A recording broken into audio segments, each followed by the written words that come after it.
kesempatan khutbah Jumat kali ini, izinkan khotib ingin berbagi perspektif, berbagi pandangan, sekaligus renungan akan sebuah topik atau tema yang menurut saya paling tidak amat sangat penting.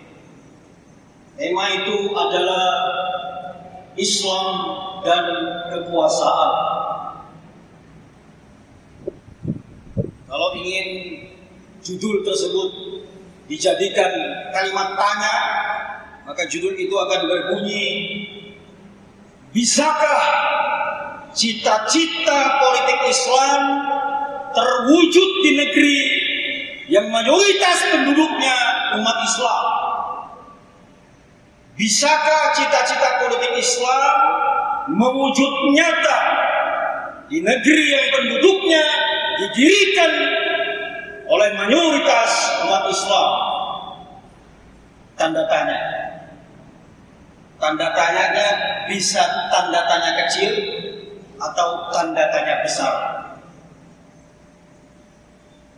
Saya tidak membicarakan Islam politik, tetapi politik Islam. Kalau Islam politik membawa-bawa umat Islam untuk kepentingan pragmatis semata. Tapi kalau politik Islam artinya mewujudkan keadilan untuk semua, bukan untuk segelintir orang, bahkan segelintir kelompok. Itu cita-cita politik Islam. Mewujudkan keadilan untuk semua dan mewujudkan kesejahteraan umum untuk semua, bukan segelintir orang atau satu keluarga. Kaum muslimin yang terhormat, tema ini penting agar kita selaku umat Islam tidak ikut arus akal bulus dan akal fulus. Yang saya sebut akal bulus adalah menggunakan segala cara untuk sampai ke tampuk kekuasaan. Kalau akal fulus menggunakan kekuatan materi dan uang untuk sampai tujuan-tujuan keduniaan semata. Tema ini mohon dicamkan baik-baik agar kita selaku umat Islam tidak ikut arus para elit demagog. Elit demagog itu maksudnya mengatasnamakan rakyat untuk kepentingan kantong sendiri, bukan kepentingan perut orang banyak.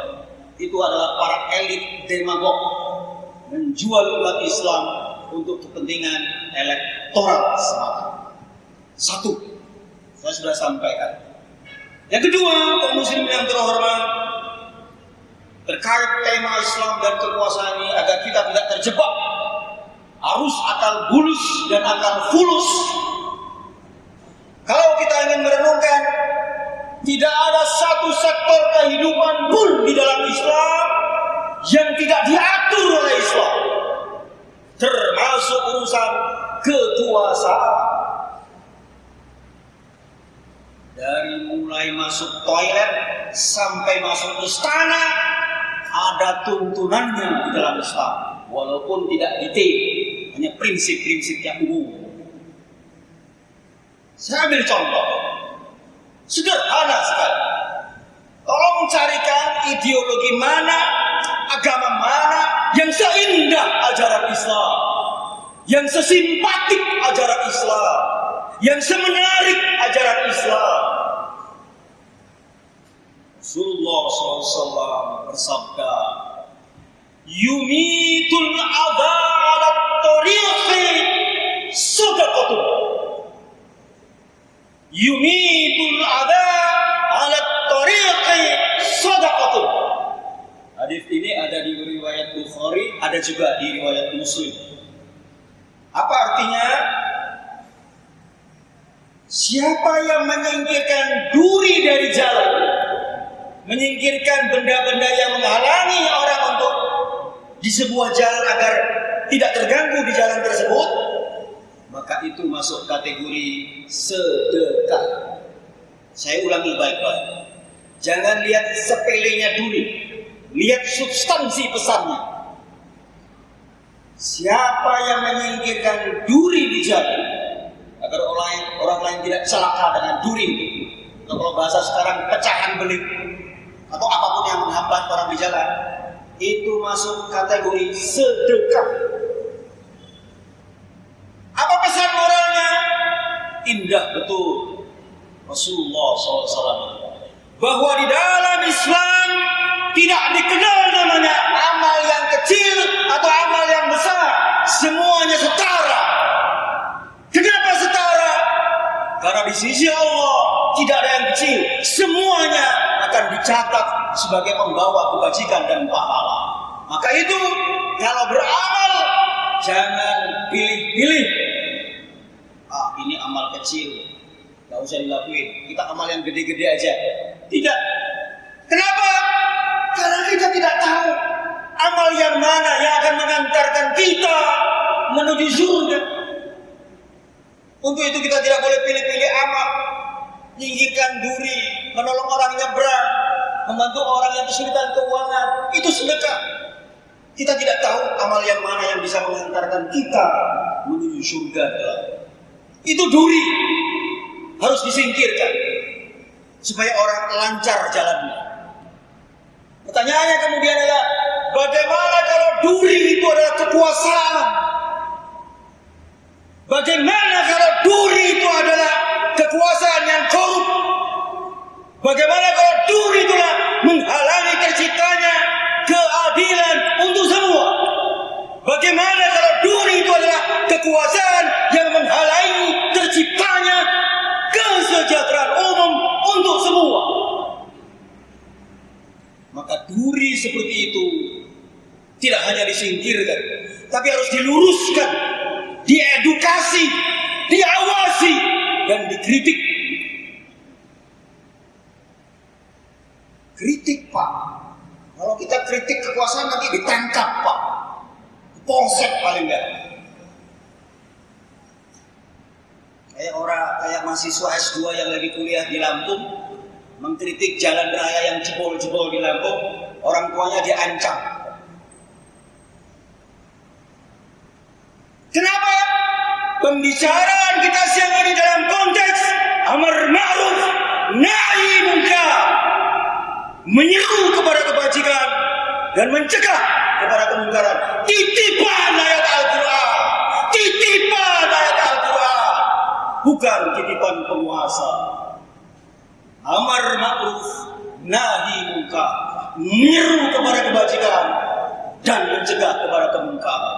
Konteksnya adalah amar ma'ruf nahi munkar, bukan soal kritik pedas ataupun tidak pedas. Kenapa kekuasaan harus diawasi? Begini logikanya. Fasilitas hidup, kemudahan hidup, kenikmatan hidup yang paling mudah untuk disalahgunakan adalah kekuasaan. Karena paling mudah digunakan dia untuk disalahgunakan, maka harus diawasi. Contoh. Pak RT itu kekuasaan, alat untuk mengatur warganya agar sama-sama nikmat hidup di sebuah kampung dan wilayah.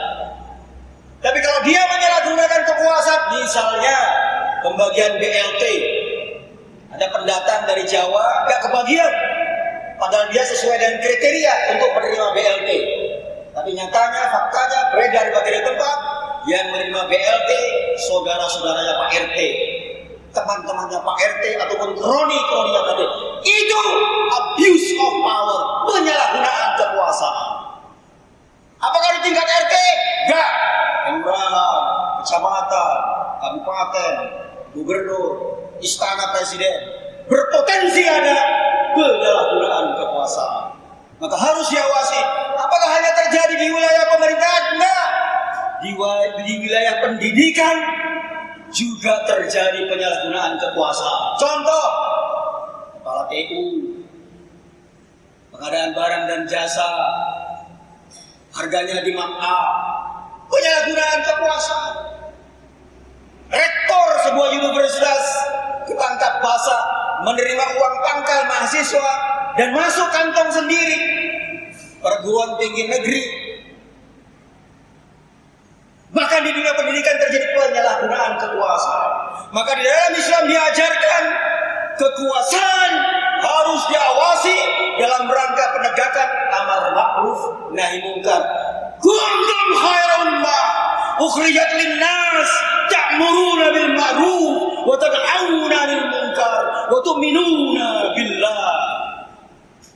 Kalian semua dikeluarkan oleh Allah untuk menyeru kepada kebajikan dan mencegah kepada kemungkaran dan tetap beriman kepada Allah. Kalian adalah umat terbaik, sebaik-baik umat, bukan semalang-malangnya umat. Kenapa disebut sebaik-baik umat? The best community, the best people, the best society. Kenapa? Karena 3 syaratnya. Ada keberanian untuk menegakkan yang ma'ruf, yang benar, dan ada keberanian untuk mencegah kepada yang jahat, bengkok, dan curas, dan tetap beriman kepada Allah Subhanahu wa Ta'ala. Jadi gampang, Pak. Coba sekalian, kalau mau mengukur iman kita ini lagi tebal atau lagi tipis, mudah mengukurnya. Gak usah mengukur orang lain, mengukur aja diri sendiri. Kalau ada kemungkaran di depan mata dan kita cuma diam, itulah selemah-lemahnya iman. Man ra'a munkaran falyughayyir bi yadihi fa in lam yastati wa in lam yastati fa bi lisanihi fa in lam yastati fa bi qalbihi wa huwa adhaful iman. Kalau engkau melihat sebuah kemungkaran, sebuah kejahatan, sebuah tingkah laku yang tidak sesuai dengan nilai-nilai Islam, maka ubahlah dengan tanganmu. Tangan di situ bisa berarti kekuasaan. Kalau nggak punya kekuasaan, nggak sanggup, ubah dengan omongan. Kalau nggak sanggup dengan omongan, cukup dalam hati. Mudah-mudahan saya nggak jahat juga seperti dia. Tapi ketahuilah, orang yang hanya di dalam hati membuktikan bahwa imannya sedang lemah. Wa huwa adhaful iman. Bapak ya, Bapak sekalian, jemaah sholat Jumat yang terhormat, segala macam kemungkaran di muka bumi ini, segala macam bersih mahara kriminalitas di negeri ini, cuma butuh 1 orang. Saya ulangi, kejahatan yang merebak dimanapun, di sektor apapun, hanya butuh 1 orang. 1 orang baik. Dan 1 orang baik itu diam kalau ada kemungkaran di depan matanya. 2. Yang terakhir, 3, kaum muslimin jamaah sholat Jumat yang terhormat. Yang pertama tadi saya sudah sampaikan bahwa tidak ada sektor kehidupan di dalam Islam yang tidak dipandu oleh ajaran Islam, diatur. Yang kedua, bahwa kekuasaan ada fasilitas hidup yang sangat mudah diselewengkan, sangat mudah disalahgunakan. Maka itu harus diawasi. Siapa yang mengawasi? Mengandalkan DPR kayaknya pesimis. Kitalah yang harus mengawasi di tingkat yang kita bisa, di wilayah yang paling kita bisa, mulai dari tempat tinggal kita sampai kantor misalnya. Yang ketiga, kaum muslimin yang terhormat, bagaimana Rasulullah SAW mencontohkan tatanan kekuasaan yang ideal. Jadi ada seorang pakar sosiologi agama bernama Robert N. Bella.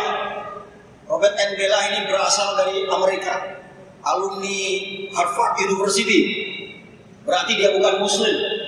Dia menilai kalau mau lihat tatanan pemerintahan yang modern, kalau mau melihat tatanan cara mengelola kekuasaan yang hebat, maka merujuklah kepada zaman Rasulullah SAW dan 4 khalifah sesudahnya.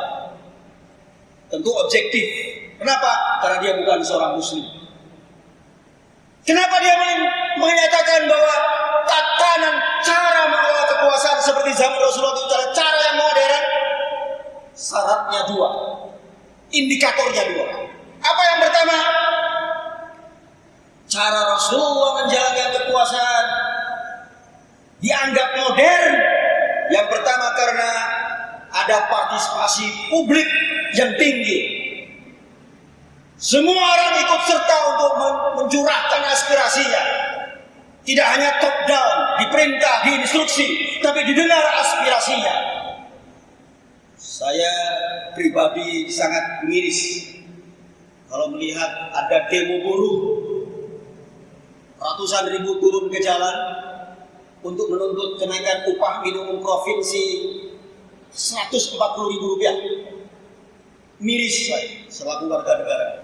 Mengapa ada anak bangsa untuk minta kenaikan Rp150 harus turun ke jalan, berpanas-panas ria? Pemerintahan yang hati nuraninya berjalan, pemerintahan yang nalarnya jalan, pemerintahan yang nuraninya sehat, tidak tunggu rakyatnya teriak baru dipenuhi upah minimum provinsinya atau upah minimum regionalnya. Itu yang saya maksud modern, karena ia mendengar aspirasi masyarakat, bukan aspirasi sekelompok orang atau sekelompok yang suka dengan dia. Pertama, itu indikator tatanan kelola kekuasaan ideal, dan contoh sudah dicontohkan, bukan dalam arti mimpi, sudah dicontohkan, terbukti, sudah diamati secara seksama oleh pakar dari Universitas Harvard tadi. Yang kedua, sekaligus terakhir, sebelum menutup khutbah pertama ini, kenapa dia menjadi sebuah tatanan yang ideal, tatanan yang hebat, tatanan yang modern? Karena pola kepemimpinannya berdasarkan pola nilai-nilai universal. Artinya bahwa siapapun dia punya kesempatan yang sama untuk menjadi pemimpin. Itu modern. Mari kita cocokkan dengan kondisi kita sekarang. Ibnu Taimiyah mengatakan, di masa jahiliyah orang itu dihargai besar berdasarkan keturunan. Dia anak sultan mana, dia anak dinasti mana, dia anak bani mana, baru dihargai. Tapi kalau orang biasa diacuhkan. Itu perilaku jahiliyah. Perilaku jahiliyah memilih pemimpin berdasarkan prestise, bukan berdasarkan prestasi. Prestise itu keturunan siapa? Anak gubernur mana? Anak presiden mana? Anak sultan mana? Itu prestise, dan itu tingkah laku jahiliyah, kata Ibnu Taimiyah. Tapi kalau perilaku modern adalah memilih pemimpin berdasarkan prestasi, rekam jejak, track recordnya apa? Apakah dia sudah pernah terbukti mensejahterakan masyarakat secara umum atau hanya mensejahterakan kelompoknya atau golongannya sendiri? Alhasil, kesimpulan kaum muslimin yang terhormat, kaum muslimin dimanapun berada wajib mengawasi jalannya kekuasaan. Kenapa? Satu-satunya, bukan satu-satunya, salah satu fasilitas hidup, kemudahan hidup yang paling gampang disalahgunakan adalah kekuasaan. Barakallahu li wa lakum, innallaha ghafurur rahim.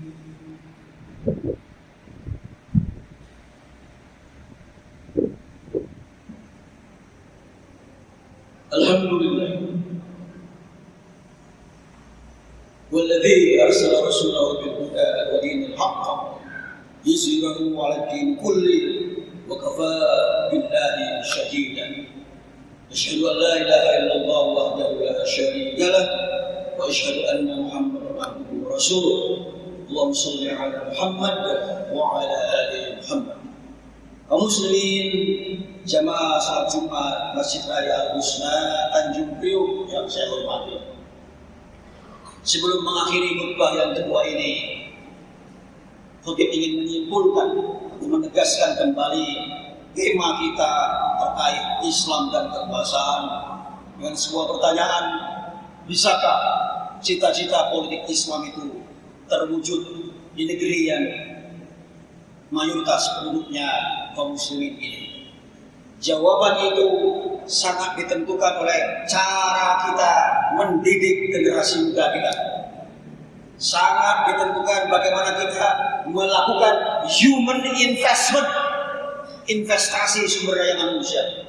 Didiklah putra putri kita agar 20 tahun mendatang, 30 tahun mendatang menjadi generasi yang paham bagaimana caranya menjalankan kekuasaan dan mengelola kekuasaan untuk sebanyak-banyaknya kepentingan umum, untuk menghadirkan keadilan bagi semua dan menghadirkan kesejahteraan untuk semua. Mungkin bukan kita yang mengalami kenikmatan itu, biarlah anak cucu kita yang akan merasakan itu. Tapi kalau kita tidak mulai dari sekarang, kita tidak akan panen. Mulailah kita sekarang human investment. Hanya itu untuk sementara yang bisa kita lakukan. Didiklah putra putri kita menjadi generasi-generasi yang paham agamanya dan banyak amalannya terhadap ajaran Islam dan memuliakan Islam. Terakhir, kaum muslimin yang terhormat, tidak ada hal yang paling penting untuk dibahas dimanapun Anda berada kecuali pentingnya akhlak. Wa innaka la'ala khuluqin 'azim, kata Allah di surah Al-Qalam ayat 4. Betapa indah, betapa agung akhlakmu wahai Muhammad. Rasulullah SAW juga bersabda, innama bu'ithu liutammima makarimal akhlak. Aku tidak diutus kecuali untuk menyempurnakan budi pekerti luhur. Al-Quran mementingkan akhlak nomor 1, baru kekuasaan. Bukan dibalik, kekuasaan baru akhlak atau etika. Etika nomor 1 di dalam Islam. Etika yang utama, akhlakul karimah. Kenapa? Pesan Al-Quran yang penting adalah terwujudnya akhlakul karimah. Rasulullah juga begitu, diutus untuk memperbaiki bejatnya akhlak ataupun amburadulnya etika. Saya sambung satu lagi. Undang-Undang Dasar 45 pasal 31 menyebutkan, dan ini disipir oleh Bung Hatta selaku proklamator, di pasal 31 itu mengatakan negara wajib menghadirkan dan mengupayakan sistem pendidikan yang meningkatkan keimanan dan ketakwaan sertanya ini yang penting, serta akhlakul karimah dalam rangka mencerdaskan bangsa. Nggak cukup pinter, harus berakhlak. Hormat sama yang lebih senior, hormat kepada orang tua, hormat kepada sesama. Etika nomor utama, paling utama, ranking pertama, barulah hal-hal lainnya. Inilah kaum muslimin yang terhormat yang kita harus camkan agar Indonesia diisi oleh generasi-generasi mendatang dengan generasi-generasi yang paham agamanya dan mampu mewujudkan cita-cita politik Islam. Inna Allaha wa malaikatahu yusholluna 'alan nabi ya ayyuhalladzina amanu shollu 'alaihi wa sallimu taslima.